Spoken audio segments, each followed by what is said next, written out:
Banyak yang sudah ngaji sunnah, sudah berubah penampilannya, semangat memperbaiki akidah dan ibadah, namun akhlaknya kurang. Terutama pada orang awam, kaku dalam bersikap, mudah memvonis, kasar lisannya, pelit senyumnya, seolah-olah giginya aurat. Ngeri bener nih bahasanya nih. Sikap seperti ini membuat orang benci sunnah dan lari dari sunnah. Bukankah sunnah itu juga mencakup akhlak, bukan hanya akidah dan ibadah? Ini kayaknya yang nanya kebetulan ketemunya sama yang kayak ginian. Kalau yang tadi ketemunya sama akhlak yang ikhwan yang bagus. Yang nanya ini ketemunya sama yang kayak ginian. Ini Masya Allah. Iya. Memang Pak, ya, tidak dipungkiri memang ada sebagian orang punya akhlak seperti itu. Dari teman-teman yang sudah ngaji, memang betul tidak dipungkiri. Karena sudah kita sebutkan tadi hadisnya, Allah membagi-bagikan akhlak seperti membagi-bagikan apa? Rezeki.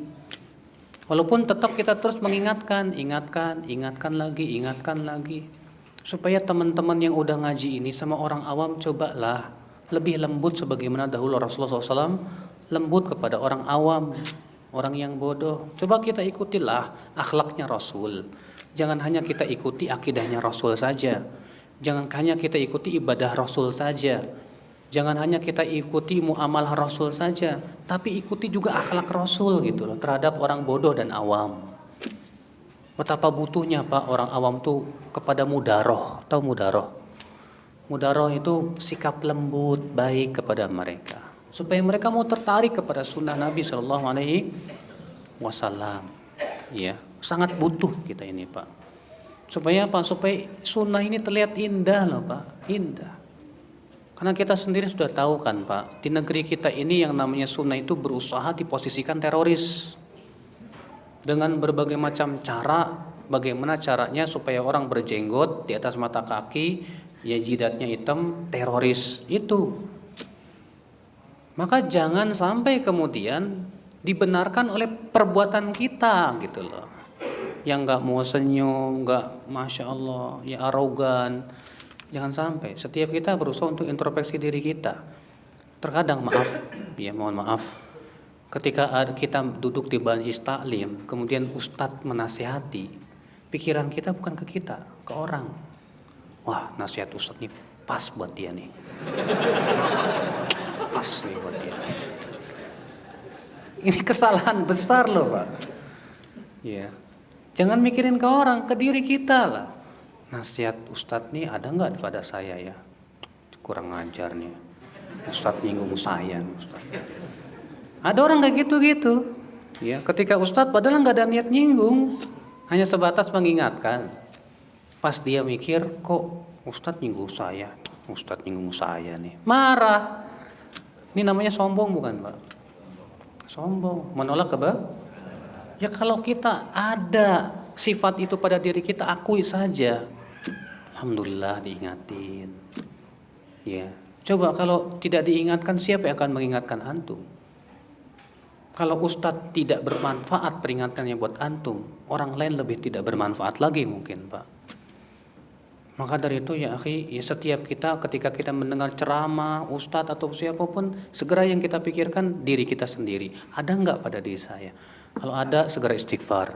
Ya, terima kasih dan doakan dia. Semoga Allah merahmati dia karena dia mengingatkan aib-aib saya. Ya, makanya Ibrahim bin Adham berkata apa?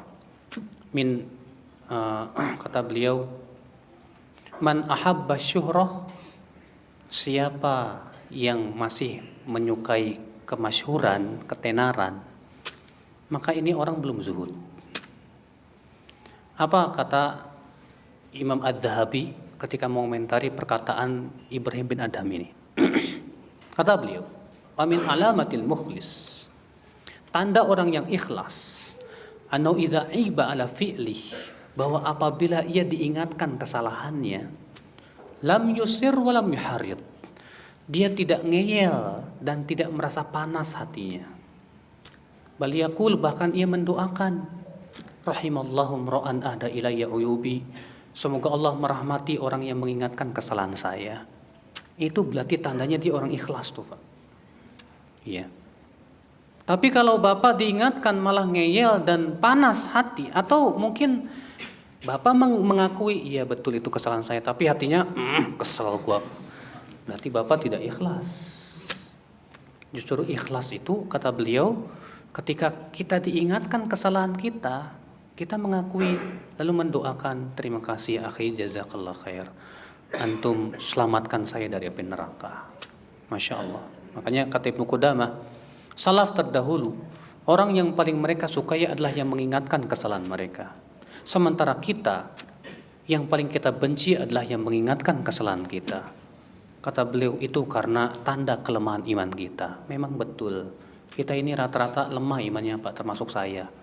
Iya. Ketika diingatkan malah marah dan yang lainnya. Allah musta'an wal itiklan.